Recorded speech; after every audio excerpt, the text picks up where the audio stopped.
RTL.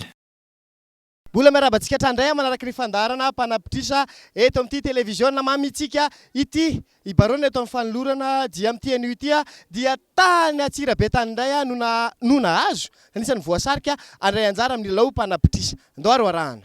Iray tapitrisa ariary noloka azony Martin nandritra ny fanodinany la roue du millionnaire androany izay tafiditra amin'ny lalao karakarain'ny RTL Madagascar amin'izao fetiny farany taona izao.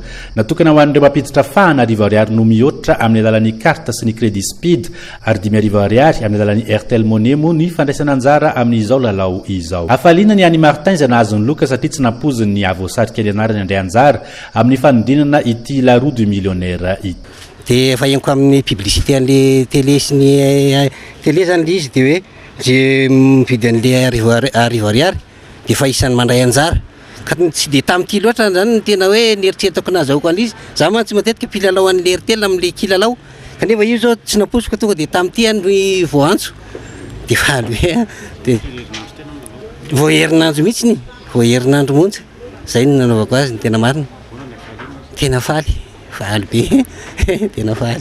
Mbola mitoetrany ny lalao iarahana amin'ny RTL amin'izao fetiny farany taona izao ary mbola maro be ny loka miandry ny rehetra amin'ny alalan'ny fividianana crédit arivo ariary amin'ny carte na speed sy 10,000 ariary amin'ny RTL Money. RTL.